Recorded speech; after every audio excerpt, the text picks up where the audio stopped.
on locations throughout the world. Standing passengers, please do not lean against the doors. Picture goers, we bring to you new films of interest. Chicago in State is next. Doors open on the left. The miracle of the motion picture. Please be considerate when talking on your phone or listening to electronic devices. Chicago's a nice town if you're looking for pizza. Welcome to 4 Stars, a Chicago film podcast, a podcast where we talk about movies set in Chicago. Each episode, we'll be discussing a different movie that's set in and or was filmed in the Chicago area, its cultural, historic relationship to Chicago, and whether it's a good representation of the city. We want to figure out what makes Chicago movies different from movies about other cities, and to answer the question of what a Chicago movie even is. I'm one of your hosts, Paco Alvarez, a journalist based in Chicago. And I'm your other host, Jeremy Martyr, the GM of the Heights Theater. And Paco, that was a great reading of that intro. Let me give you some snaps here for the poetry reading. Like slam poetry style? No, we definitely should not Welcome to 4 Stars. Beautiful reading there. Today on the podcast, we are covering Love Jones, a movie from 1997 by Theodore Witcher. A movie about love and about, two people who come into each other's lives and in and out of each other's lives. Later in the episode, we will be joined writer and creator of the blog The Art Idiot, Cortlyn Kelly. But for now, why don't you tell us a little bit about what was going on in the city in 1997, Paco? The first time that Cortlyn was on, I didn't realize that her Substack was called The Art Idiot, and so when she was like, you just call me The Art Idiot, I was like, that's kind of rude. I know. I didn't realize that either, even though I follow her blog. Anyway, what was going on in 1997? So this movie came out March 14th, 1997. I couldn't really find, or that was its wide release. It premiered earlier at Sundance. I couldn't find that many interesting headlines on the 14th, but I did find a really interesting headline from March 13th, 1997 in the Chicago Defender. The headline was "Group Rejects Cop Spying," and it's essentially about a multiracial group of lawyers and community activists who were protesting Mayor Daley Jr.'s City Hall office because he was planning on trying to dilute a federal consent decree that the city was a part of concerning spying on activist groups. So essentially, Chicago from, I think, like the 30s to the late 70s had a quote-unquote red squad, which, I mean, these were around all over the country, but they were essentially like groups of police dedicated to breaking up labor, breaking up, activism, breaking up communists. And the Chicago one was in like particularly like well-funded, and like, especially during Daley Sr.'s mayoral tenure, was sort of like his secret police almost. Like if someone was like a critic of him, he would send the red squad over to kind of like spy on them and try to like introduce dissent and stuff. Wow. So in the article I found, there was one guy who has said, John Hill, a former priest, he said, they spied on my wedding in 1973. So they were like, I found this really interesting New York Times article from the 1980s where essentially the Red Squad was sued by a bunch of like activists, or like the Chicago police was sued by a bunch of activists to try and because of their spying, and it ended up revealing a lot of like of their inner workings and their files, and it just turned out like they had like done like this vast campaign against just like any group of dissent in the city that like the city had thought was dangerous. They said it was only like anyone who was like interested in like, like terroristic violence and stuff, but it was just like, it was truly like the PTA, the American Jewish Congress, the World Council of Churches, just like truly anyone. At some point, there's a group called the Alliance to End Repression that set up a study group to examine the activities of the Red Squad.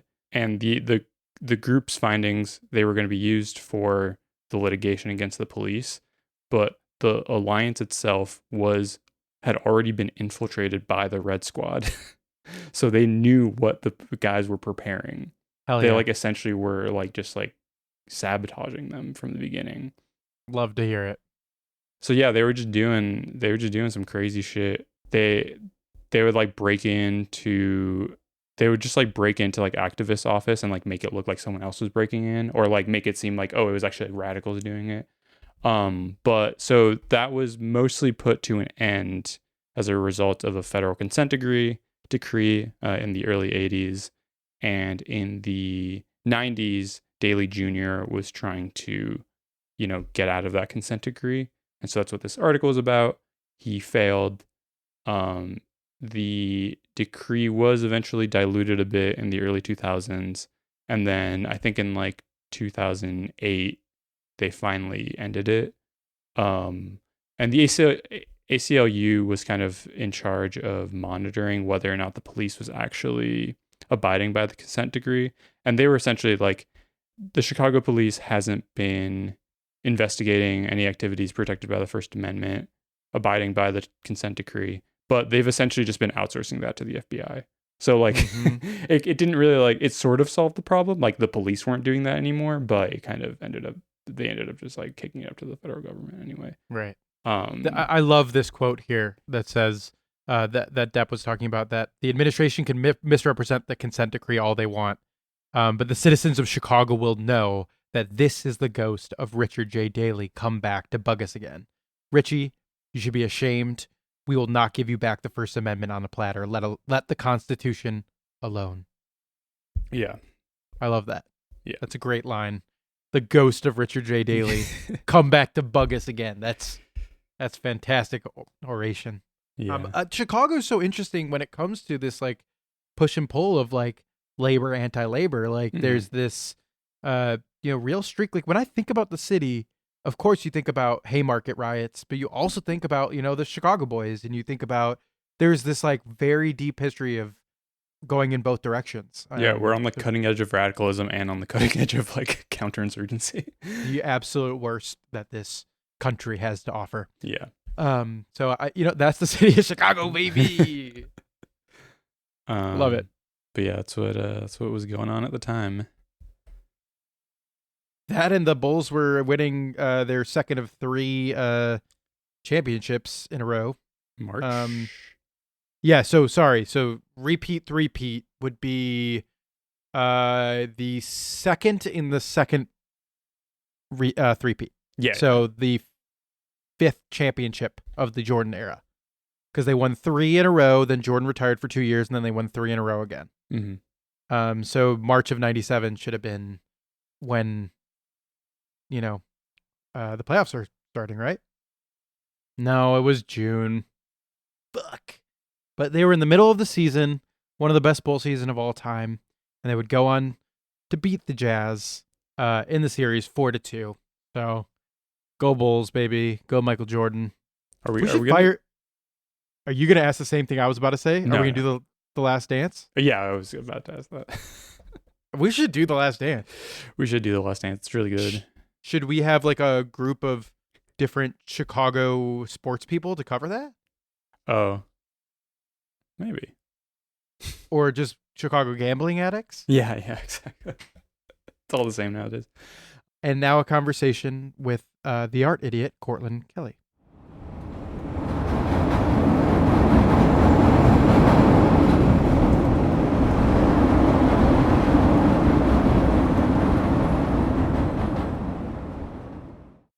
Okay, we want to invite onto the podcast a local writer and the creator of The Art Idiot, returning to the podcast, Cortlyn Kelly. Welcome back, Cortlyn.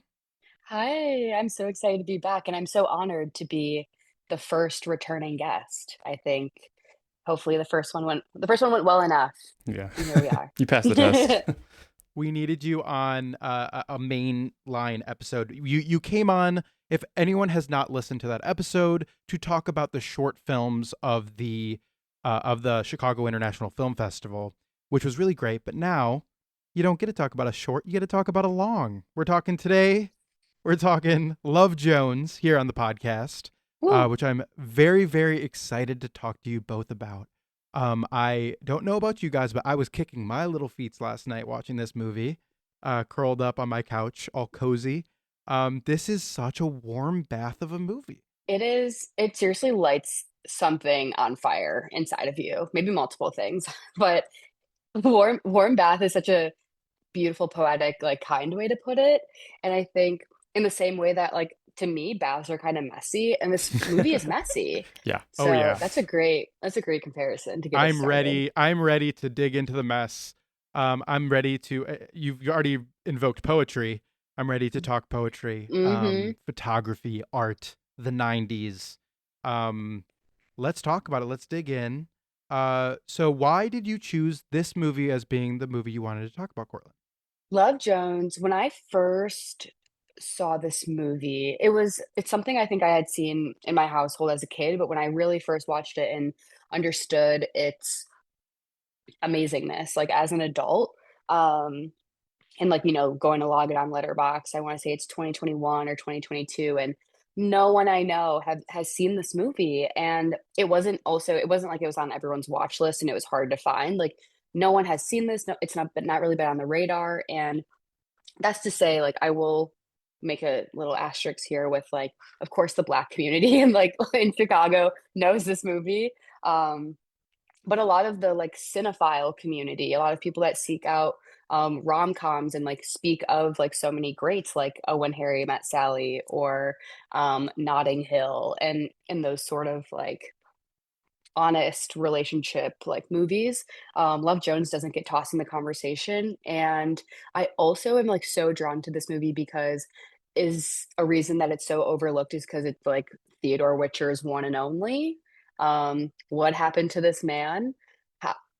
I like want it's like Lauryn Hill, you know what I mean? Like it's like you gave us this excellent one and we all want more, but I also am so like kind of I want to let an artist be. And I think we see that sort of understanding of the artist's way and the artist's practice in the movie, like you mentioned with the photography, the poetry, the fashion, all of that is well explored. So yeah, I'm hoping to put it on more people's radar. Like constantly, I'm always trying to uplift this movie as one of the best love stories. And it's again like the chemistry, everything about it is so on fire. So thank you for giving me the platform to do so, and also recognizing that this is an overlooked movie.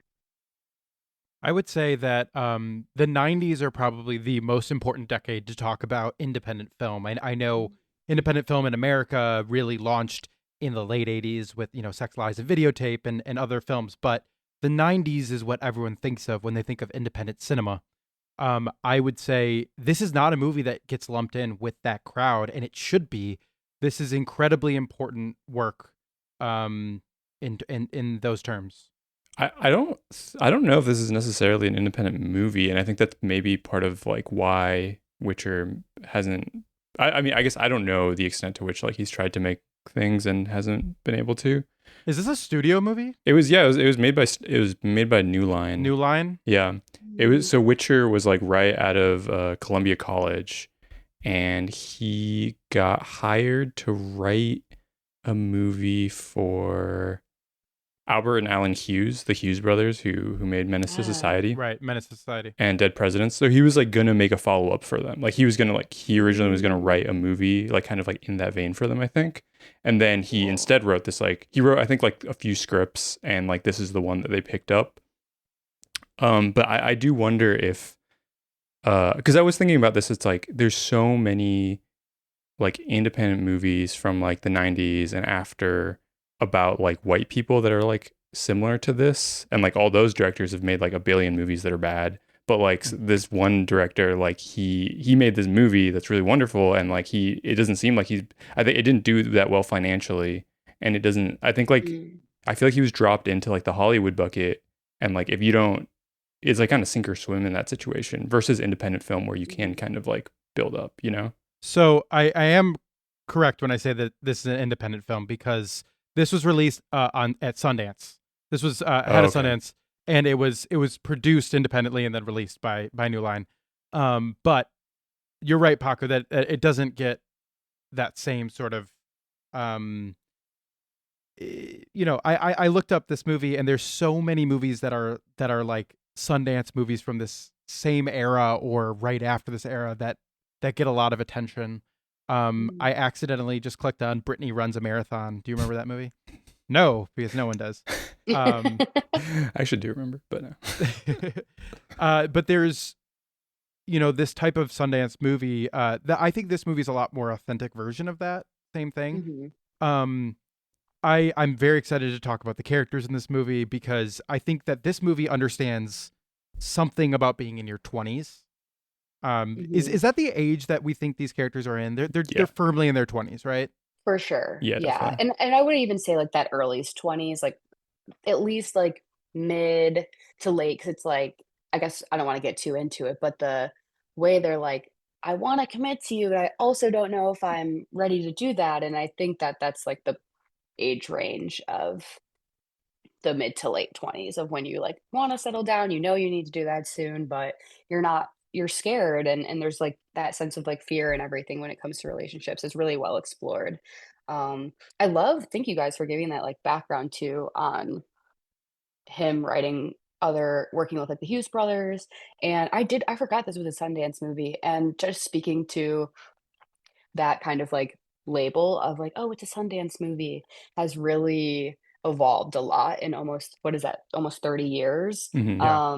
And especially knowing sort of the kind of like mid feelings that everyone was expressing after this year, the final year in Park City for Sundance Film Festival. And, I think this idea that this festival is really all about independent cinema and platforming that has shifted so much, because you do know that like this is the place your movie can get picked up. This is like the place where it's like full of possibilities. And I don't know if we were seeing that sort of caliber 30 years ago out of Sundance. So I think it's really important that you named that. Thank you. There's so many movies that this movie is like, but it also is unlike anything I've ever seen. I don't know if you feel the same way. I feel like it's so unique and special, while also being maybe within the same genre as a few other films. Yeah, I would say I only say this because I do love When Harry Met Sally, and Love. that energy of, um, I don't want to like directly say it's like friends to lovers, but like I would say When Harry Met Sally is more of that. Not as much with Love Jones, but um, my DVD copy of Love Jones when I found it says like a hip version of When Harry Met Sally. So I think the marketing, like leaning into that, feels really like honest. And I do want to say it's just because of the like genuine connection you can feel between the on-screen actors and the characters within the story. So, but I agree with you. I don't know of another like quote unquote rom-com that is so like sensual, I think is the word that I want to use. So Have yeah, you one of my favorite movies ever made is Love and Basketball. That's uh, probably I'm hoping to the go see it on Friday here oh, at like they're playing it at AMC's this month for Black History Month. well, good on AMC. That'll be the Yeah. only time I say good on AMC in my life. But Love and Basketball is probably the movie. I mean, there's plenty of movies from this era, The Wood being one, Mm, that sort of highlight this type of modern, black adults, right? Like it's like you're in your 20s and you're talking about art, you're talking about growing. Love and Basketball is more like a high school to college era. and Maybe a adulthood, little yeah, a younger, little yeah. young adulthood. Yeah, young adulthood. But I love that movie dearly. Yeah, is that Gina Prince Bythewood's Yes. first movie? I believe it is her Yeah, I think first so. movie, but Yeah, I am gonna look that up. But yeah. she's one of my favorites. She made an HBO film around that same time. I'm not sure which one came Mm. first. That was an adaptation of a Terry McMillan novel as well. Oh, cool. It is her first film. Yes, it is Cool, her first yeah. film, and that is one of many movies that sort of highlighted uh this modern this modern woman. You're sort of taking control of the narrative. Hollywood is finally catering to female audiences. They're trying to keep that in mind, because people of color go to the movies. Shockingly, Hollywood figured that out Whoa. really, really late. But it moved from being like movies that were made by white directors to films that were made by black directors who are finally getting to make. I mean, I think that there is 0 lines in this movie by a white person. Like, there's not a single line of dialogue. There's like the one There's the taxi photographer. driver. Her boss. Yeah, her right? boss. Yeah. True. He's like European. So he's Is got a Italian? little- Is French white? I think that it's very interesting that there's this era, and I feel like we've taken a step backwards almost in a lot of ways. Like it's a push and a pull. But do you think that this movie is a rom-com, or would you classify this as a straight up romance? It's a great question. Don't you love when you ask a question and someone says that so they buy themselves more time? I do laugh at like a number of like moments in this, but part of me wants to lean into the fact that it's entirely romance. Mm-hmm. I think laughing at it comes with seeing it more than once and maybe getting older and like having like been through some of those things where you're like, oh, like, that young and dumb, like reflective comedy that comes from it. But yeah, I really, and I don't think we get a lot of like straight romance anymore. I know people will be like, but Wuthering Heights, and it's like, no. That's a very different thing. And I think like the last movie that I remember that it's going for this same energy is The Photograph, which I don't know if either of you saw. What is the photograph? I think I like was a background, didn't get Yeah. super into it. I don't think it was well executed. Right. Yeah. I watched it on a plane and enjoyed parts of it and then fell asleep for parts of it. So I don't want to make a sweeping judgment of it, but I do think that like we are missing rom-coms in general in the ecosystem, but specifically just straight up romances, movies that are going for romantic drama, as well as like hijinks. And I think that this movie so firmly succeeds in that realm of just some adults being sexy with each other. Like, don't we need that seriously. again? Like, I think even I didn't feel as like strongly maybe because of the outcome of this movie, but Love Brooklyn might be another like black romantic film that also really dives into some like character development really well, like self-actualization for a grown man like pretty well. So I would say like maybe in recent years it wasn't like the chemistry just hasn't like been there. Like maybe like the scripts and the chemistry and the texture of the 90s is something that's really hard to replicate more and more as filmmaking becomes a stronger medium for people. But yeah, I'm really missing the ROMs. I'm such a ROM person. I think I know I've said this once before somewhere in the ether, like that a movie will never be 5 stars for me if there's no like love involved. And that's something I like really hold to. Like I'm always really looking for that that energy and that sort of, it doesn't need to always be romantic, I want to say. Like it could be like a platonic exploration of love. But something about like romance and then like I think a lot of other things too of Gen Z doesn't want to see like sex scenes or like Gen Alpha, like they're prudes or whatever, and like Gen Alpha should be prudes, they're children, but but it's like I would they be more interested in like seeing these representations of sexuality if there was more like romance involved? I don't know, but it's a good question. Would you agree that's straight rom?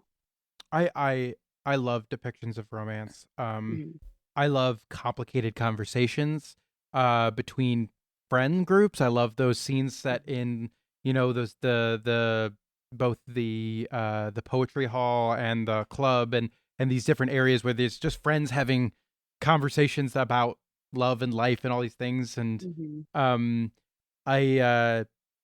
let's let's take a step back and talk about the way that the film starts, because I love the way this film starts with photography, with black and white photography, humanist portraits, the exploration of these two different artists, both Nia Long's character and Lorenz Tate's character, two movie stars who populate this film. Lorenz Tate plays Darius Lovehall, who plays a poet here in Chicago. Of course, his last name is Love Hall. Like that is always something. Love Hall. Of course, he has the sexiest name possible. Yeah. Oh my God, he is Yeah. he is striking to look at, and so is Nia Long. Just two incredibly attractive human beings. Yeah. And I want to know, like, he is so fine in this, and he doesn't even have a fresh haircut. I always really, I have to call that out because every time I watch it, I'm like, they couldn't get him a cut like before they started shooting this, but it might have been part of his thing. You know, I think that sort of like artsy black guy, like writes the poetry, like with the like kind of worn in leather jacket vibe that he gets was probably part of the styling. So I understand, but I think it says a lot when you can be fine without a fresh cut. So yeah. I feel like he's supposed to be kind of like just like English major, sort of like, I don't know, like I feel like men authors are not necessarily like the height of fashion, you know. But something I was thinking was, I feel like he's a little too buff to be a poet. Like, I used to write poetry. I've known a lot of poets in my life. Like, I feel like that's just like He looks like he hits push-ups in between stanzas. yeah, that's a good point. That could be a good way to get it in. Yeah. There should be a deadlifting competition, but just for poets. Yeah. And I feel like he's the friend that is like carrying the boxes of vinyls like in between, like to the party, to the set. So That's You a good need one point. of them. yeah. I do. I also love that he is short, a short king, and this movie doesn't shy away from it. There's plenty of tall people in this movie, and he's not one of them. Yeah. I love that the other man that she starts seeing later, his friend, is just so much taller than him, and is I love that the movie doesn't shy away from that. And I think, I mean, I will say to like give one to the short kings in the world, there's like a different type of like intimacy when you're on the same level as someone. And I think there's like the camera in this movie like really captures that too. This like this physical distance between her and this like temporary lover, you know, this or like temporary situationship, whatever we want to call it. Did they call it situationships back then? Probably not. It was more, No, they're just playing it cool. Yeah. yeah, they're just playing it hanging. cool. And then like when we, you know, as we started labeling things more, it took that coolness away. And I think it's also really shifted like, you know, dating culture in a lot of ways. Like she was hanging with the homie. And nowadays, like you get called a homie hopper, like the guys, like, you know, it's a little different. So yeah, just like I really appreciate you also calling out that like physical embodiment that everyone brings to like their scenes and their camera, because he has such a strong presence, even though he's not like on the same height as this other guy. I wonder if like maybe this is like a broader societal statement that I don't know if I can back up. I wonder if just like the fact that we have like access to people 24/7 like via our like cell phones like kind of like makes romance less romantic in a way. Like so much Mystery is gone. like so much of this movie, like so much of it comes from like yearning and like them not being able to communicate with each other, you know? And like that brings on like some of the pain in the movie, but it also like kind of makes the romance deeper. And like there's a really great scene where they like where she calls him at the same exact time he picks up, you know? And like it feels really special. But like now obviously like you can just do that whenever, but like within the context of the movie, like it feels like, oh, we're really making a connection here. Like this is really important, you know? Yeah, the landline, like you're both making that call from home, like, or you're waiting by the phone, like unsure what to do. And yeah, nowadays it's like it's in your pocket. You can do it from anywhere. And I think that's such a great thing to know because again, like there's so many movies I think from early 2000s, 90s, 80s. The plots do not work if cell phones existed. And this is absolutely one of them. But such a big like plot driver is the miscommunication, and not even just because of the lack of technology, but their um lack of like vulnerability with one another for a little bit. Like they are vulnerable in so many ways, but I think when it comes down to that, like let's lock it in, like, there's hesitation around that. And as mentioned earlier, like just that fear that you can sense from them. So yeah. I think that's embodied. That point that you two are making is embodied in the scene where she takes the train to New York, and he runs after her and misses her. That is absolutely a scene where you could just like get on the phone with someone and contact them. I mean, even in 1997, they would be having someone would have a cell phone, right? I think at that point we were starting to see cell phones. But it's a better movie that, and movies were more intriguing when a character had to run after them and miss their connection, miss that moment. And this movie, those are the themes of this movie is like, do you meet someone at the right time? I sat through the entire credits. I don't know if you two sat through the entire credits on this rewatch. Great songs during the credits. And I was just so sad because of how melancholy the ending of this film is.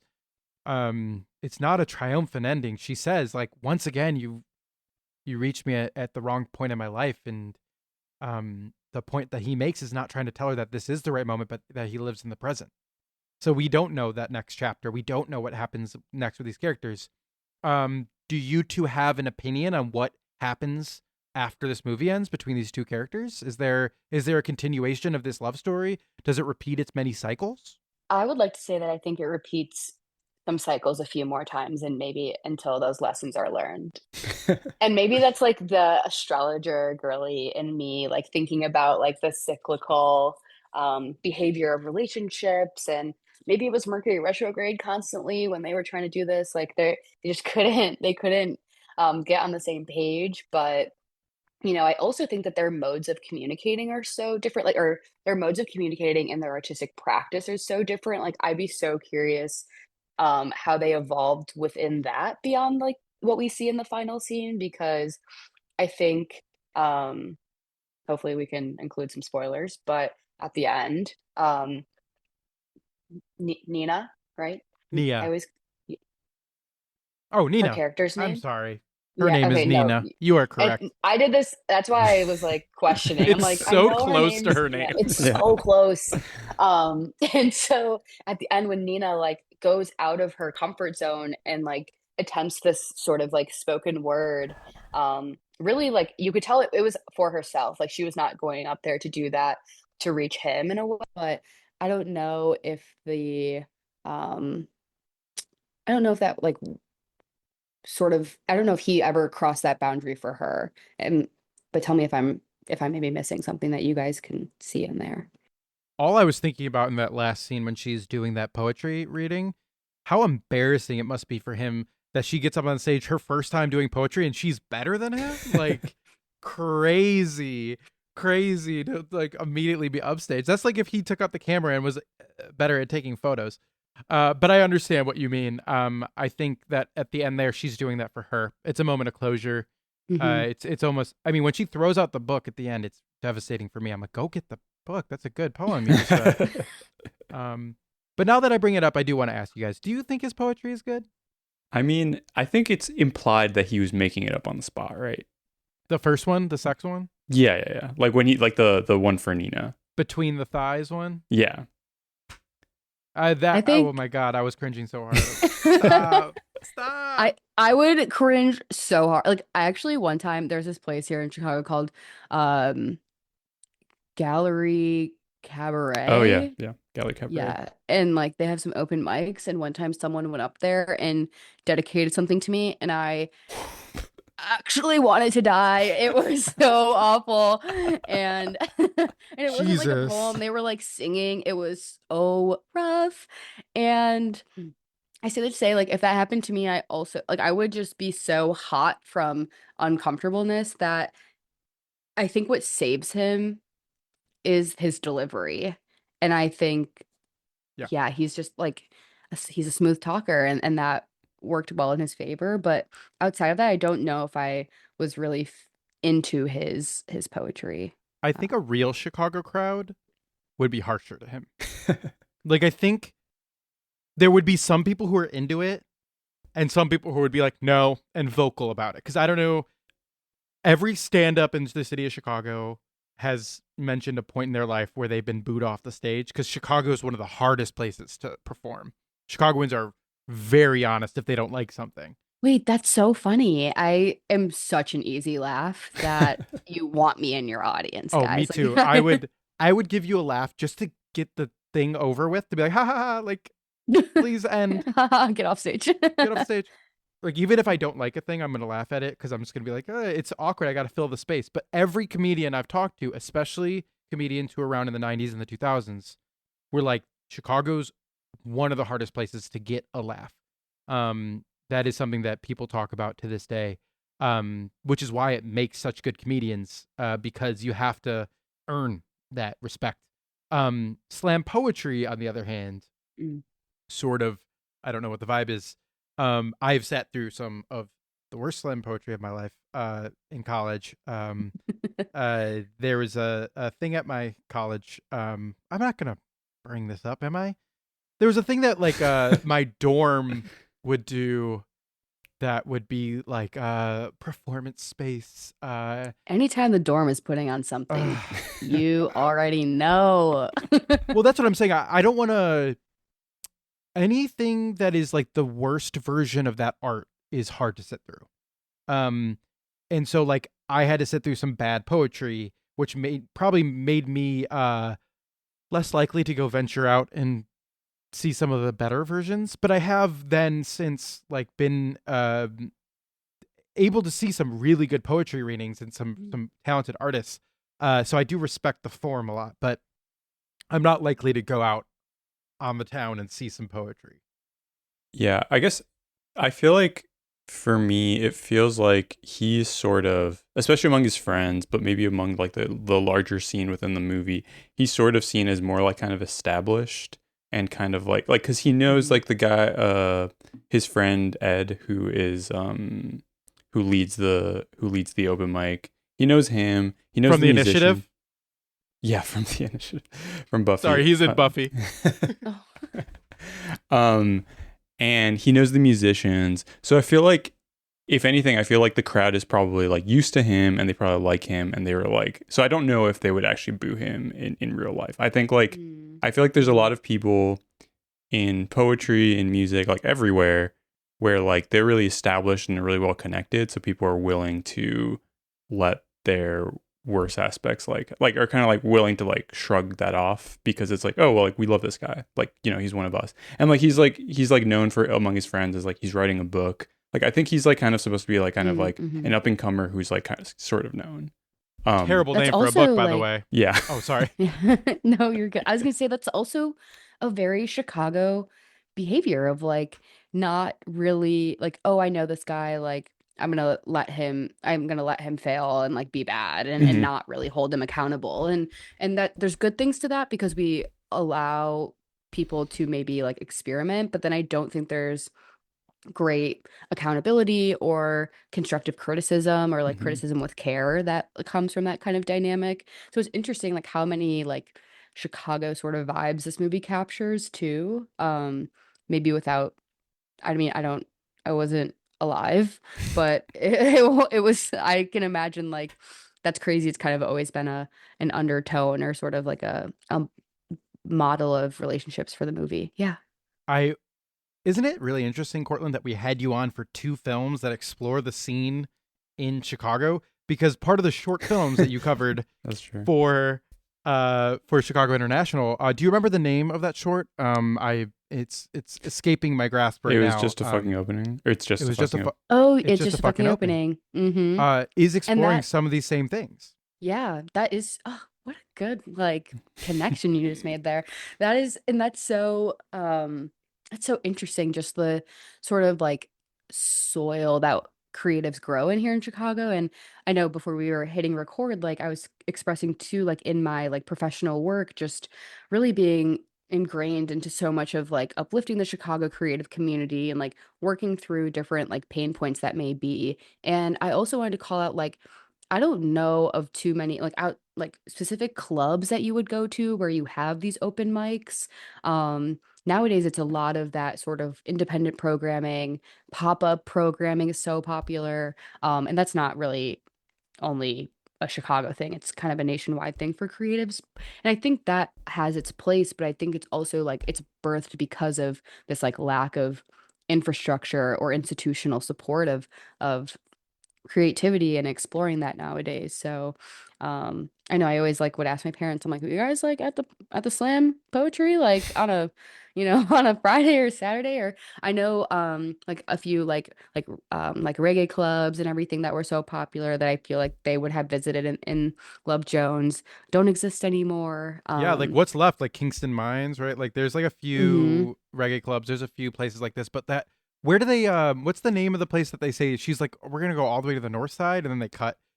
There's a It few wasn't Green times Mill, was it Wild wasn't it? Green Hair. Mill, Wild Hair. Oh, was it Wild Hair? Yeah. And there's just like a few places like that where I'm like, hey, I actually haven't checked and Wild Hair might still be a thing, but that sort of place, it just doesn't feel like even if it's still around, doesn't feel like it holds the same cultural meaning Mhm. anymore. If anything, like Green Mill is great, but it's also like it's like one of the only versions of its kind.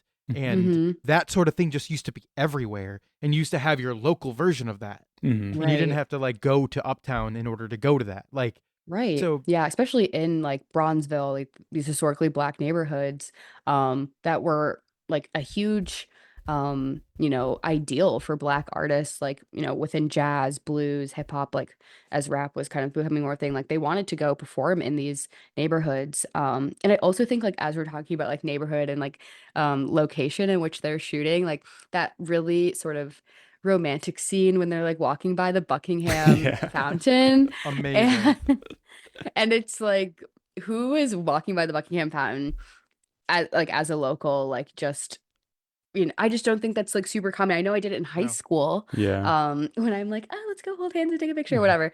Or like, yeah, like Lollapalooza or something like that, like other music festivals that take over Grant Park. But it's nice to see, and I think in other sort of 90s movies where we see Grant Park um brought to life in this like way. I'm thinking of the one with like Demi Moore and Rob Lowe About where they last played night. softball. Yes. And so, yeah, I think that was also it was and like the lighting and everything in that scene is so romantic and And it's like a long magical. take. Like Mhm. he holds the camera on them for so long. And it's like such a patient movie in a lot Mm-hmm. of Mhm. ways for such a first time filmmaker. Mm-hmm. Mhm. Although I will bring up that like there are a few lines in this movie that I think are very first filmmaker Mm. style, like take another pass on the screenplay type shit. Yeah, yeah. Like It what? there the scene where she's like, you always have penis on the mind. There's a few other when she's talking to her friend where it's just like there's a few things that I'm just like I don't know if human beings talk like this, and it reminded me a lot as someone who worked on web series in the 2010s and 2020s. It reminded me of like some of those web series that I watched, which is not like a as much a criticism, more just like, oh, this is a first time filmmaker, right? This is Mhm. a first time director. Um, I would love to have seen him make 5 to 10 more movies, Mm-hmm. and at that point we would have like Diamond Cut, a perfect Mhm. movie. But that's like the only thing that bumped for me while watching this. Yeah. And I will say, or like, and this is not to give him like an excuse or anything. There's something about like male screenwriters, directors, filmmakers that like really like choke when it comes to writing lines for women. And it's like, did any woman in your life ever say that to you? Like, because I think women innately like speak with such emotion, with such um particular like word choice like there's and so that kind of like carelessness that I feel like you're addressing in a way is like something I think like men in general it's like you should have a woman read this and that's why even like I think of like a Ryan Coogler Sinners where there's some lines where I'm like did everyone look at this like for sure and I know his partner and collaborator was a huge proponent in like producing this film so I back off a little bit but it still crossed my mind and like I'm like really um Yeah, yeah, that's funny. I always overlook those things because I'm just so busy like feeling all the Right. feelings. Yeah. And this movie does really just makes you feel. And in a lot of ways, for me, I'm not going to speak for both of you, but for me, um, this is a movie about a corny motherfucker and a person who can't make their mind up. Hmm. And a lot of movies about that feel corny or feel like the movie can't make their mind up. And this movie does not feel like that to me. It feels like the character is corny and Hmm. becomes less corny. And, Nina can't make her mind up and discovers how to find that voice in her and find what she wants. Um, and it's about those characters' decisions, not so much like realizing the movie is caught in that. And so for the most part, when characters are saying things or don't say the right thing, or I'm able to be like, oh yeah, like this is the character figuring that out. Um, and I think like other worse movies are like have a character say a corny thing, and you're like, I can hear the pen. And I felt less so this time around. Whereas like Hmm. Lorenz Tate, you cornball, you like. Yeah. I'm also curious too, like at this point in their careers, were they at a place where like they would have that collaborative relationship with a director? Like, would they push back on the line that they're like, oh, I wouldn't say it like that. I would say it like this. Because I think maybe it's like because of the internet, because of this like sort of platforming of process that we see more often in, you know, marketing, whatever we want to call it. We see how actors like really do work hand in hand with like their directors in filming something. So I'm curious, like, would that have changed at all if they made this at any other point in their careers?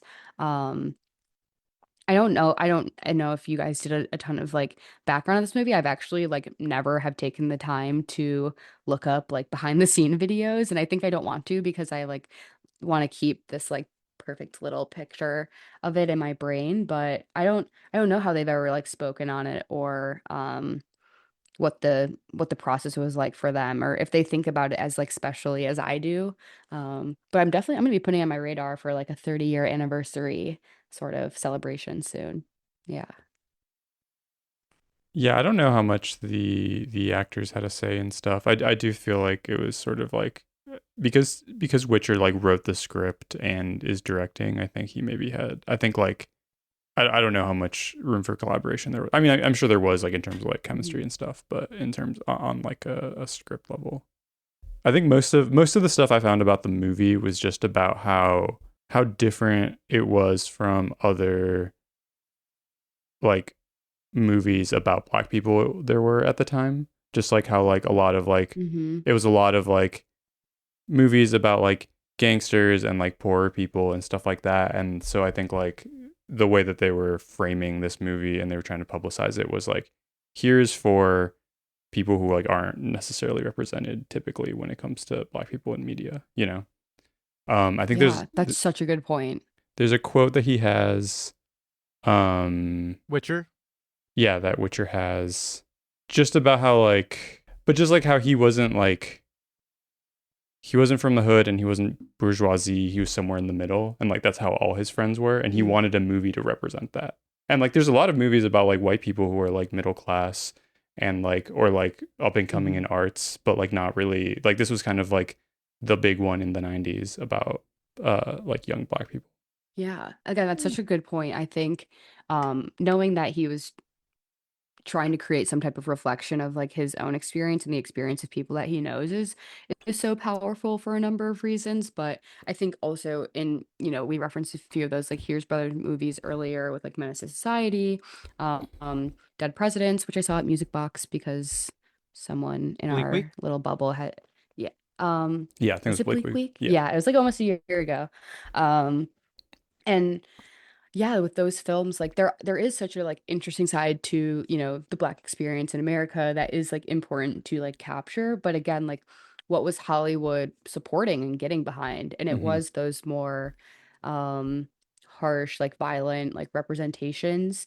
And was it because it was geared towards like this like stronger like male audience. Like I can also see like there being some like shortcomings with reaching like Black women Hmm. um with this story. And so, and again, like I know we tried to like kind of name a few other like Black sort of like mid-tier, like not the super bougie, like not this new Method Man Kelly Rowland movie that's coming out, like any of like, the Tyler Perry movies where you have like the bougiest Black people and then like the most like ratchet, crazy, like other side of the spectrum, like Black people that are just like, why are you doing that? Like I don't think um this polarization of those like identities is entirely accurate again to like the experience and the everyday people. So, and again, like even though it is like a mainly like Black film, like anyone who is a lover at their core like really can relate to this movie. So yeah,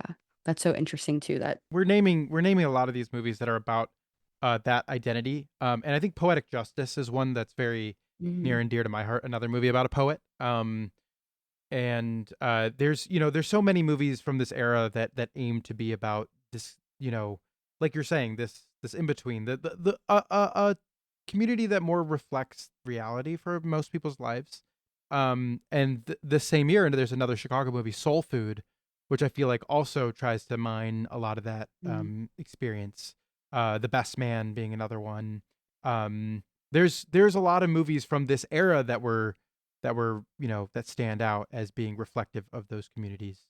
Mhm. Um, and I would like to see another era come where you have enough Black filmmakers where you're getting a bunch of different experiences. There's not like a Mhm. lesson to be learned at the end of the movie. It's just about life.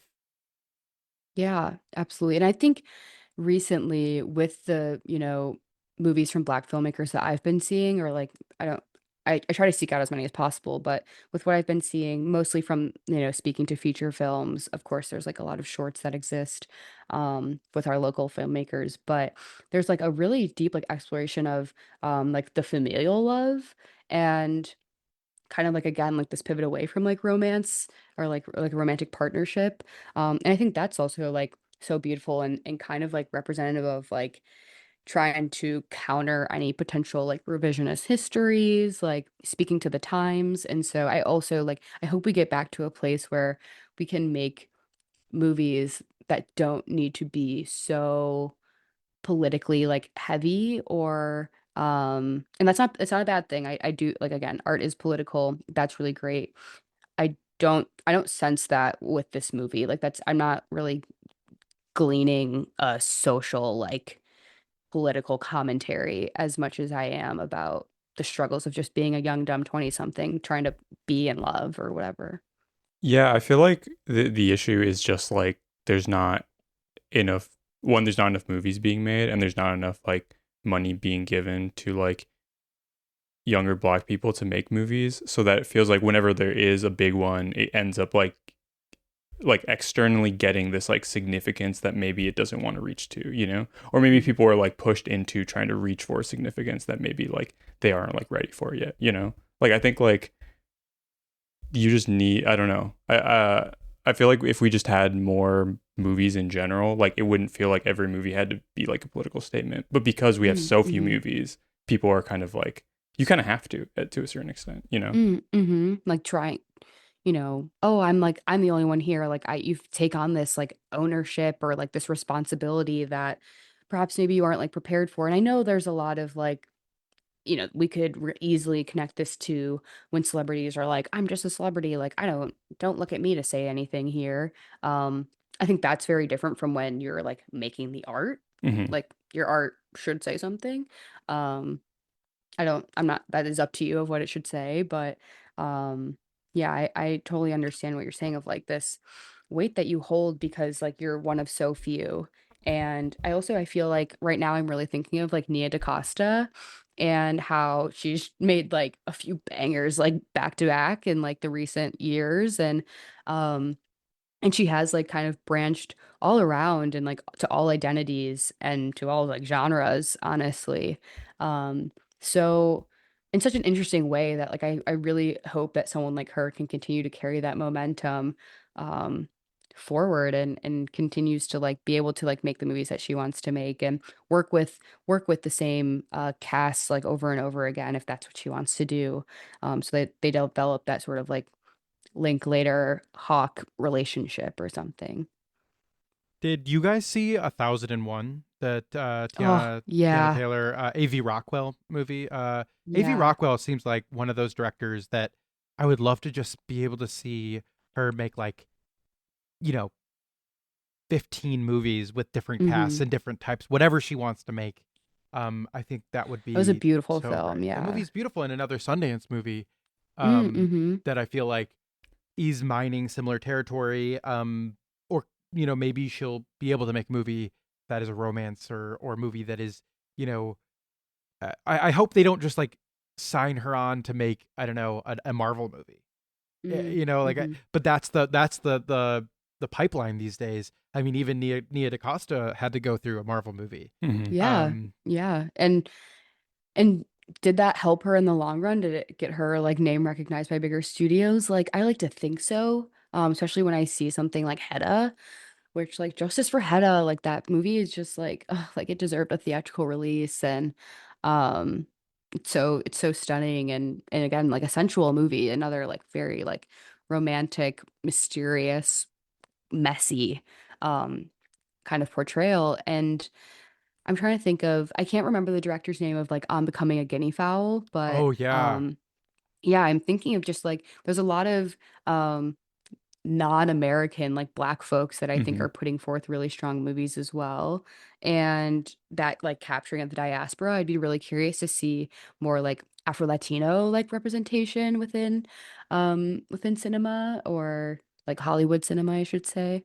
Um yeah, especially with a lot of like again like the current turmoil with our like Latin neighbors and in the Caribbean itself right now with Cuba and with Haiti and all these places. So yeah, I think we're name dropping some like strong folks that Hollywood needs to get behind. And I Give them think money. obviously yeah, give them money and give them marketing, like give Yeah. them No, give them give money them a for real posts. push because, you know, People like will go. people People will will go to the go. movies. So I would love to see a another like renaissance of independent art being made. Hmm. And I would like to see Chicago be at the center of that. I would like to see Chicago be represented the way that it is in this movie. I mean, god damn, the scene where he gets on the motorcycle with her and drives down Lakeshore Oh, Drive. I've like the light I've blues in never the morning, the wanted to look so pinks. cool. Yeah. I mean, come on. It's just like there's I love our city so much, and I love a movie that is not like hitting you over the head with that. It's just simply representing life. Hmm. Mhm. And I think a good filmmaker would do that. I would love to see Theodore Witcher make another film. Hmm. I mean, Please. maybe the right person is listening to this right now and they're like, "Wait, I have Find that man. tens of millions of dollars right here in my pocket. Let's give it to Theodore Witcher to make another film About love. about love." What if he's like, I just Yeah. really want to make a Marvel movie. I just, He's just like, I really know how to make Spider-Man. I think. What? Yeah, which Marvel movie would be best suited for Theodore Witcher? What Marvel movie has the most love in it, would you say? I would say maybe it is the Spider-Man movies. Yeah, like the Raimi ones have a lot of it is like Romance. about the romance between the two. Because I mean, Zendaya's in those, and they do not utilize her very well. No. So maybe if a good No. filmmaker made those movies, they could utilize an actress like Zendaya. Mm-hmm. I don't believe in a Tom Holland, whatever that is, though. Her husband? Sorry. Whoa. Aren't they married? Sorry. Are you I breaking think news? they're just engaged. Oh, I thought they secretly got married. I think I read too much like Oh. gossip things. So I think I saw No, I I'm think here that I'm not the only chronically online one. Wait, Paco, you read a lot of gossip things? yeah. I'm Just learning like- about this for the first time. I just get a lot of I guess I haven't been on Twitter the past few days, but I feel like I just get so many random like fandom things. Pop crave. And I just like will like end up like clicking through all the comments, seeing what people have to say. Nice. Yeah. I could see them secretly getting married. I think they are definitely one of the more like private Hollywood couples. I also did see that Timothy said he would marry Kylie. Snap. So that, and I bring that up because they like to cosplay Black Love. Not the Love So- Jones sequel. Oh, speaking of, I would love to see a Lego sequel of these two now. Like not like a remake with young people. I want to see people in their 50s like Mhm. trying to come together and figure out what love is, and just like have these two figure it out, because Nia Long still is, an Fine. amazing actress, and looks incredible.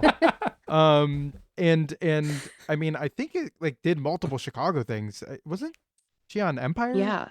I was also gonna say, I feel like there's some really great like Black films that like a Soul Food or like a This Christmas, where you do have like so many relationships being explored of all ages. And um yeah, I think that's like really important, especially because like I know from experience, like when it's I witnessed my parents like in the dating scene, and how that is its own battle for them. And I think a movie that like shows that would be really great, and maybe more interesting than something like The Materialist, or is it just Materialist, whatever. Um yeah. I didn't uh see it. I'm sorry. oh, wow. I just skipped it. Yeah, I wish I had done that. Yeah, it wasn't the greatest. But I think that that Celine song, I like it or not like it. Past Lives was a movie that was in the same vein of trying to talk about similar things, right? Like That's a good point. romance. That's more of a drama, but it is mining similar topics. Yeah. So I understand and I respect the fact that Hollywood was like, all right, let's bump it up a little bit money wise.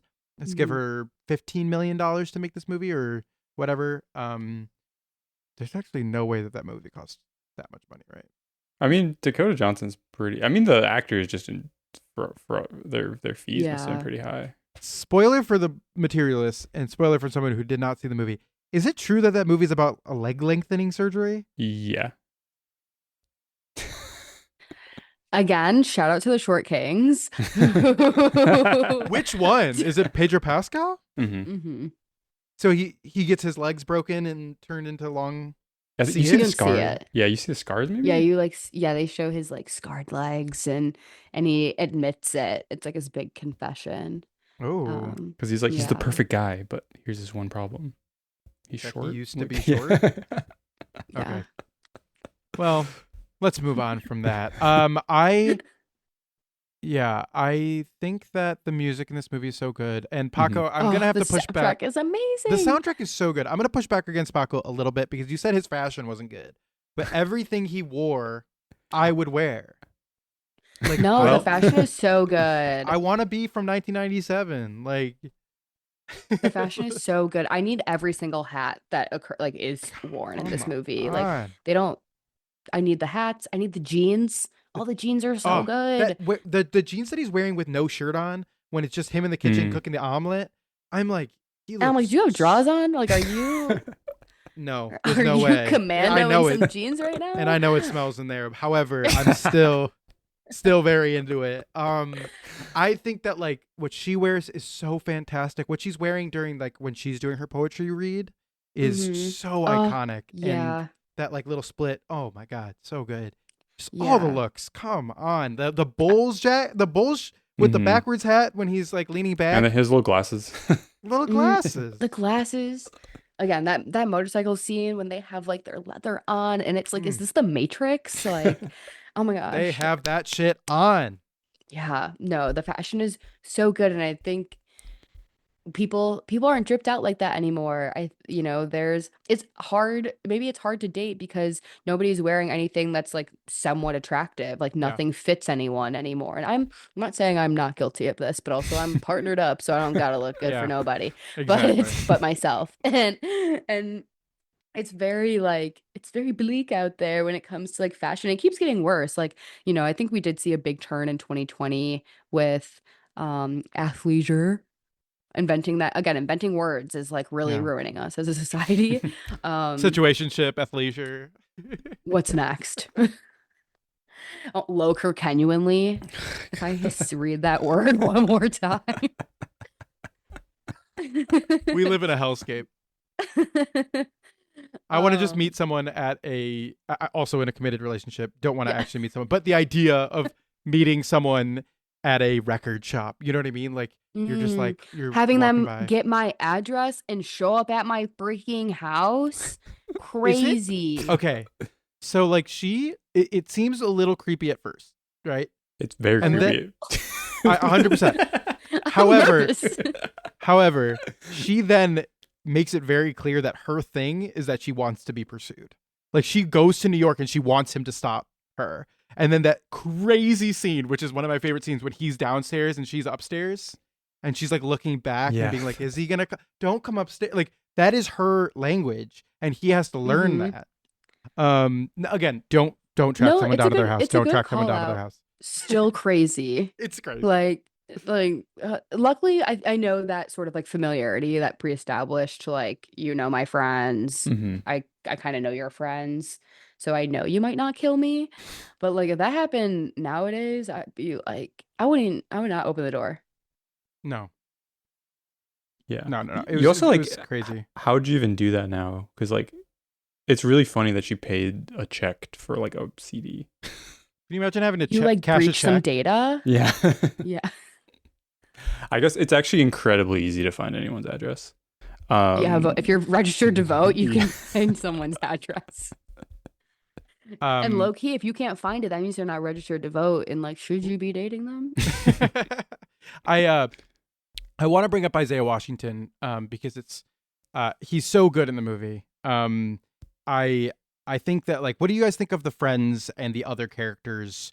I think Isaiah Washington being representative of that friend group, because he's so electric as a performer. Sad that he died and no longer exists. Last time I checked.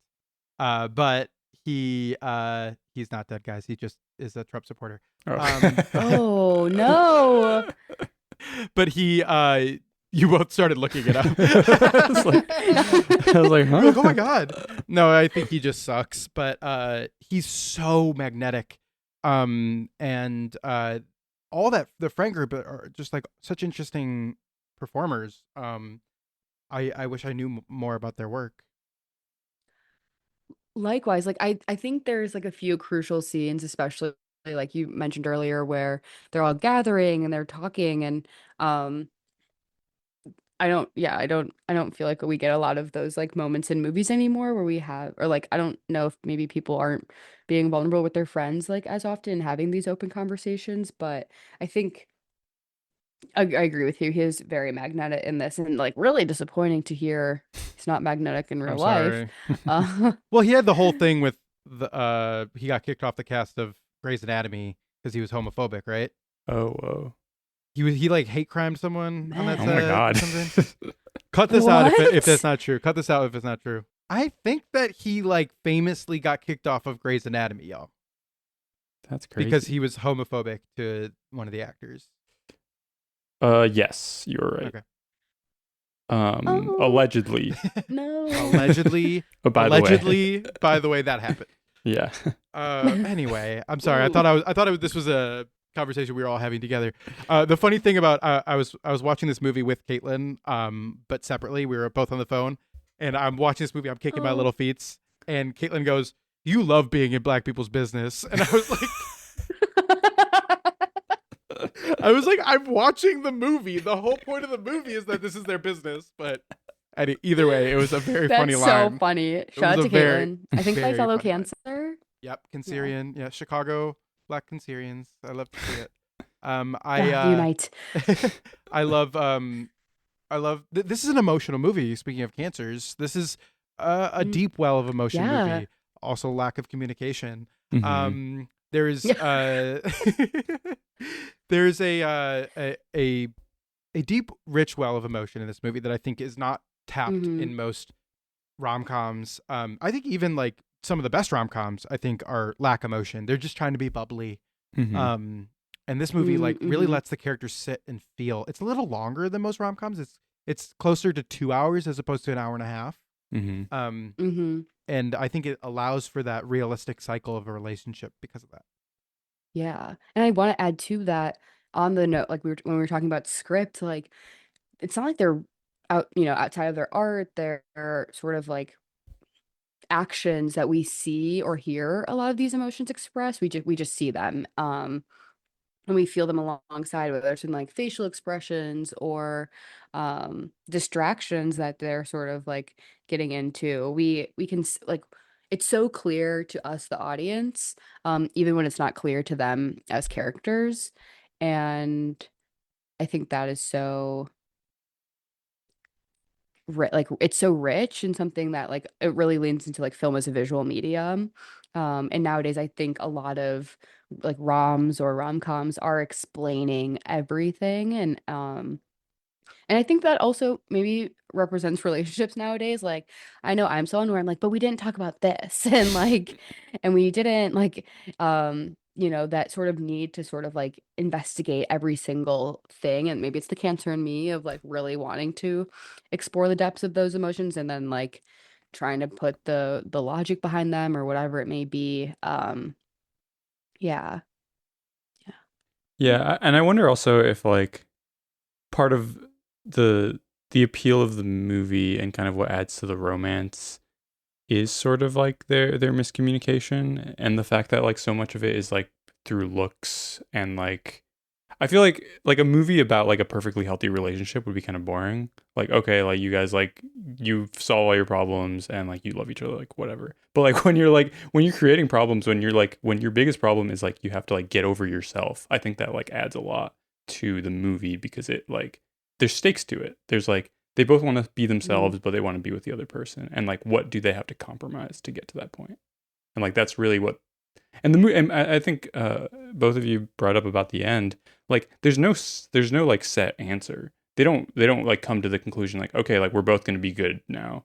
Like they're still struggling through that, and I think that makes the ending like bittersweet. Along with the pouring rain. Yeah. Apparently, it was just raining all the time, like during while they were filming. Like it was not planned Oh. as a part of the movie. Like they just had to deal with it. I love it. She keeps saying like, "What if Yeah, it that made rains it again?" so much better. hmm I mean, it's like his only mode of transportation is uncovered. So Yeah. they're making fun of the guy with the hearse, and instead he's like, but he's got a motorcycle. I'm dry. Yeah. I do want to bring up that so his character Hollywood, Bill Bellamy, he coined the term booty call. He's a comedian, and What? he came up with it. He coined it in Wow. general. I think so. Yeah, according to Wikipedia. That's pretty cool. Good for him. So they were making up words, and I'm complaining about Yeah. words being made up, but they're the reason. I love it. Whoa. I love it. Okay. Well, I know that we want to keep talking about this movie for hours, but maybe we should wrap up the conversation. Do you have any final thoughts, Cortlyn, about this film that you want to burning thoughts? The soundtrack, I know we admitted it was amazing, but I think it's something there's like songs from it that I have difficulty finding in other places. So I do revisit it often. I could talk about this for hours and hours and hours. I think there's so many aspects to it that deserve our like love and attention. Um I don't know if we spoke to like the title of like Love Jones being its own sort of like vocabulary. Like you're jonesing for something, blah, blah, blah.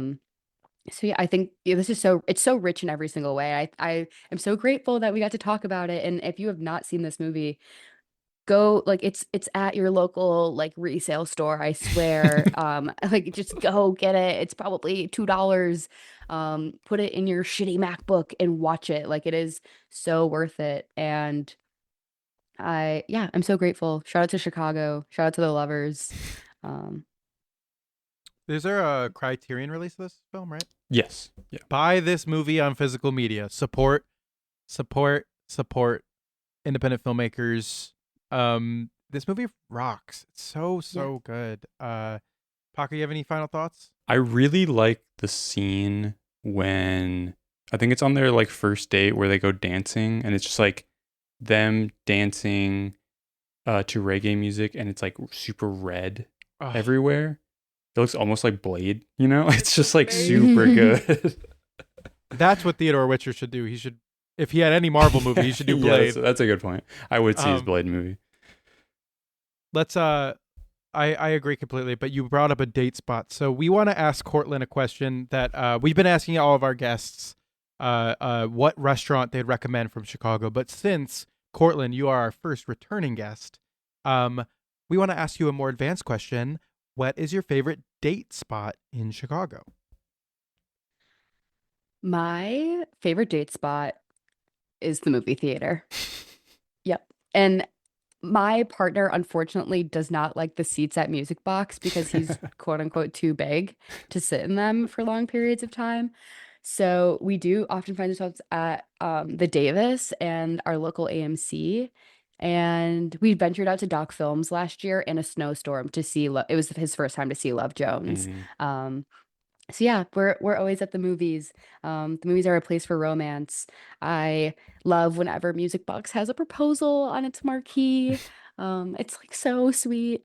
Yeah, the movies, a ball game. You know, Jeremy. I know I'll catch you at a ball game anytime. But I gotta go to fucking Twins games now. I might hate my life.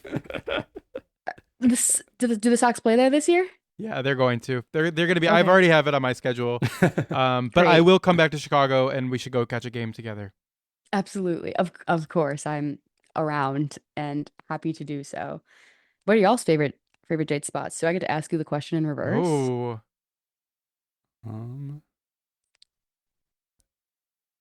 Yeah, I feel like also the movies. Yeah, I know Paco's. Yeah. What about Jeans Rooftop? Oh, that's true. Jeans is also, but I feel like I usually go there with friends. You know, I feel like my wife and I moved to Chicago after we'd already been in a relationship for like a few years, so I feel like it wasn't like we weren't going on dates, except for the movies. You don't take your wife on dates? What's the movies? Paco. I love Finn Sushi on Wilson and Hermitage. I know it's a restaurant, which is kind of doubling up on the question, but I think Finn is the most underrated sushi spot in Chicago because it's not that expensive, not that many people know about it, and it has the freshest sushi in the city. I've never been to either of these places, so I'm literally Googling them right now and adding them to my list. In the summer, yeah, Finn, Fin, Finn Sushi Bar. And then bar. Jeans Delicatessen? Yeah, I think so. It's like it's like a Polish German grocery store, but in the summer they have like a rooftop where they have beer and like sausages and stuff. It's very nice. Cool. It gets really packed, so no one go there. It actually sucks. Yeah, I was lying. Boo. Right by the Davis, so yeah, that's true. Cool. Both of you kind of cheated. Those are restaurants. It's fine. I know. Jeez. You're not walking by the Bean. No. Oh, I love going to the beach. I love going to having a picnic at Foster on the grass, or Montrose Beach. That's a really good date spot. Yeah, you can watch lakefront walk. Lakefront walk. Yeah, you can watch some beach volleyball and have a romantic lunch. That's a good date spot. You can share a milkshake with 2 straws. You can eat a pasta and you meet at the center. It's really nice to go to, speaking of the Bean, to go to Millennium Park when there's a concert, like classical music or something, and just have a little picnic. Oh, stunning. Movies in the park. Yeah, that's true. It's always, it all comes back to movies. They should do Love Jones at the park. That would be good. DK, put me on your programming team. I will get the people there. You would crush that job. That would be... Thank you. That would be so important if you were to do that. Cortlyn, I'm going to thank you again for coming on the podcast, returning to the podcast. Thank you for having me. You're an iconic guest and human being. Everyone should go follow the Art Idiot. And get the mail sent to you. Cortlyn does these incredible postcards, cards that I still have. I'm still on your list, I hope. And you are indeed still on my list. I think I do owe you That's I okay. do owe you one. That's okay. I am so excited. I collect them. So get involved. What explain what the mailers are. So every month, the Art Idiot curates a postcard with movie selections from around Chicago, and mostly platforming our independent cinemas like Music Box, Davis Theater, Gene Siskel, Doc Films, um, Logan Theater. Sometimes don't really like them all that much. Sometimes they show a good movie. And yeah, really also platforming like any film festivals, independent programming that's going on. So, of course, featuring our good friend Tyler's upcoming Life Within the Lens. And yeah, I put these around Chicago. I mail them directly to you. I want you to go to the movies. I want the movies to be supported by you. Mostly like repertory screenings, especially because so many people I know want to see things for the first time on the big screen. And I'm one of those people. And, I also have a digital version of this calendar where I put some new releases, if there's any that I think are worth seeing. And yeah, just trying to get more people to go to the movies. And then maybe they will also read my newsletter. Please follow Cortlyn's newsletter. It's one of the best. And Thank you. truly, you are an art appreciator and have a keen eye for what's going on in the city of Chicago. Where can people find your work otherwise, online or? You can follow me on all platforms, Letterboxd, Instagram, Twitter, Substack, or not Substack, but at Cool Kid Court. Um, Emphasis on the cool kid. And my Substack, The Art Idiot, is theartidiot.substack.com. So that is where I be, and it is where I will stay. Again, like I make these postcards because I want to exist in real life. I want to exist in your home. Um, getting off of the internet and yeah, into your life in a more meaningful way. So thank you guys for bringing me back. I love talking to you guys. If I could come back for a third time, I'm here. We have to come up with a good question for your third Yeah. time. I'll have to really find a movie that is Yeah. low Kirkenuanly more low key than than Love Jones. But this is the best episode I could have asked for outside of our city state programming for SIF. So thank you.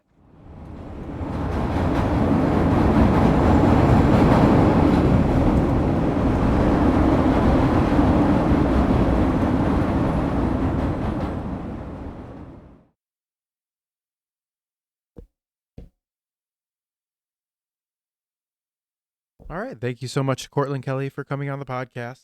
Paco, what's your final take and what would you give this film? I mean, this is a really wonderful movie.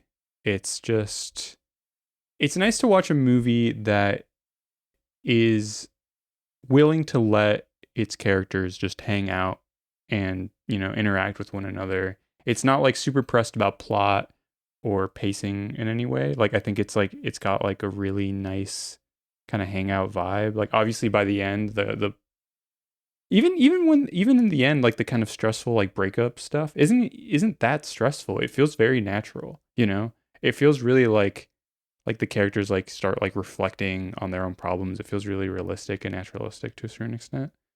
And I think like we talked about Cortland, it just shows a side of Chicago that isn't normally shown in movies. I don't know. It's really great. I wasn't a huge fan of the poetry, but I think it's really hard to write good poetry, and it's really hard to write a character who is good at poetry. I agree. But I really like this movie. Oh, I guess something we didn't bring up. There's that nice scene where they go stepping. That's a cute scene. Oh yeah, that is a good scene. And I don't know if this is still true, but I read this really strange, I guess like ethnographic essay called Steppin' Out of Whiteness, which is about like partially about like the history of Steppin' in Chicago, and then also about like the author of it is this like ethnographer who is white, and it's about him like going to all these like Steppin' parties and like his experience. Oh, and he brings up in the essay that this is at least up until whenever it was written in the early 2000s, this is like the only like big screen appearance of that like subculture and that dance in movies. That's really cool. Which I thought was interesting. Which is, I mean, it's a really important subculture and dance to Chicago history. So I'm glad it made it into the movie. But yeah, I think if I were to rate this movie and give it a star rating, I would probably give it 4 stars. Kind of like The Flag. What would you think of the movie? I love this movie. I love the look of it. The cinematographer did not go on to many things. And that is very interesting to me because I think it's one of the most gorgeous representations of the city that I've seen. That shot on Lakeshore Drive is just one of many shots. Just the lensing, the lighting, the colors, all of it, I think is very, very special. I love this movie. I love love. If this movie was made now, it would be about a bunch of non-binary bisexuals who are all fuckboys in the same way, fuckboys and girls. And I think that's beautiful, and they should do it. I think I don't really fully understand poetry, but I love the photography representation. The scene that we did not talk about is when she's like, "Take your clothes off. Why don't you trust me?" And then they bring that back during a fight. And I like that scene a lot because it wasn't used as a way to magically fix a fight. Mm-hmm. It was them. It didn't solve anything. Yeah. It was just an interesting way to bring it back. It kind of reminded me of Say Anything, the scene with the boombox, where I was like, this is very much so a scene that should be a more dramatic moment that it's not. Actually, it's actually being underplayed. Like the boombox scene in Say Anything is if anything underplayed. Mm-hmm. Which I love. When did we talk about Say Anything? When do we? Yeah, when did we? We talked about it. We talked about it at some point.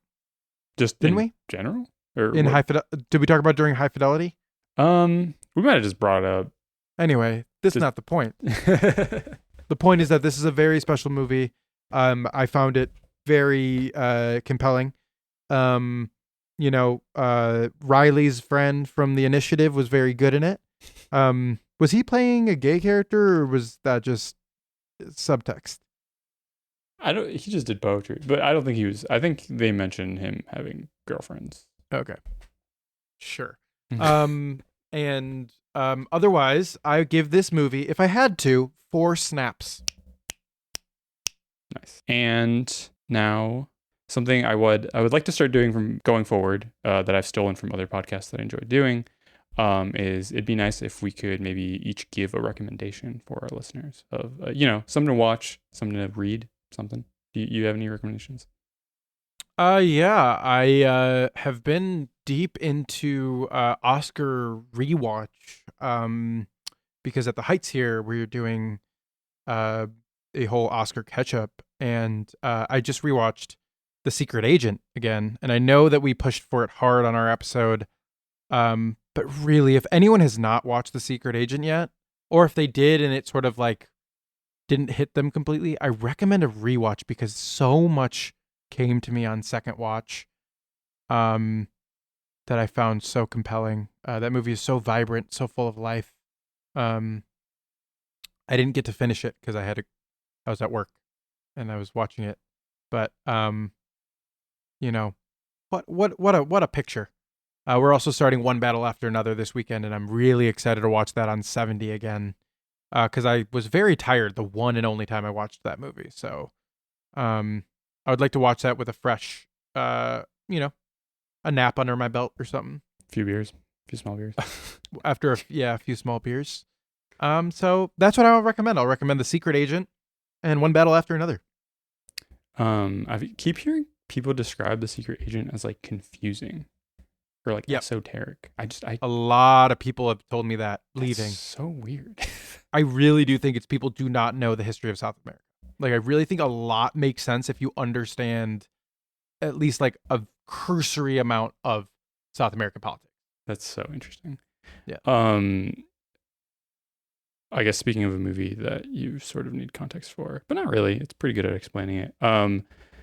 What the recommendation I'll give is I just watched Camp de Theoroy, probably mispronounced that, by, I've only seen his name spelled. I'm pretty sure it's Ousmane Sembene, one of the greatest directors of all time. I really love him. Senegalese director. This movie is from the 80s. It's really intense. It's like a war film, and it's about Senegalese and other West African soldiers who fought for the French government, returning to Senegal, and they're essentially like put in like a transit camp before they all return home. And the movie is just like the movie's about how, they literally fought the Nazis, and they come back, home to this colonial government, and they're still treated, as lesser. And essentially, like, it makes direct parallels between what the Nazi government did and sort of what the French government had been doing for a long time in Africa. It's really great. It's a pretty hard watch sometimes, but all his movies are awesome. I've been slowly making my way through his filmography and also his books. He's written some really great novels, or he wrote some pretty great novels. He's been dead for a while. But he's one of my favorite directors, I think. And it's a really, really great movie. I'm just gonna throw one more recommendation. I watched Mouchette, by Bresson, this week, because I looked back at my letterbox and I realized that I'd literally watched Wanted, Abraham Lincoln Vampire Hunter, and Night Watch last, and I was like, my brain is gonna rot in my skull if I don't watch something with some sort of value. And Mouchette is about the life of a girl. It's one of Bresson's best movies in my opinion, and it really is bleak even by his standards. So really worth watching. It's set in a little rural town in France, and is really quite good. It's not a very plotty movie. It's more about psychology. But it is quite amazing. So I recommend Mouchette by Robert Bresson. All right. Thanks for listening. If you have any comments, complaints, hate mail, love mail. If there's any Valentines, happy Valentine's Day. Yeah. Send your Valentines to chicagopodfilmcast@gmail.com. Yes. Send us your crush and we'll read it out loud. Ooh, we got to bring back on your friends at Oh yeah, the Yentas. That's a good point. The Modern Yentas. Go sign up for the Modern Yentas and get a date for Valentine's Day. Though it's probably too late because this is coming out on Valentine's Day. But hopefully that right after you listen to this episode, you go on a date for Valentine's Day. And after that date or before that date, you should give 5 stars to 4 stars to Chicago Film Podcast on Apple and Spotify and wherever else you listen. Thank you for listening.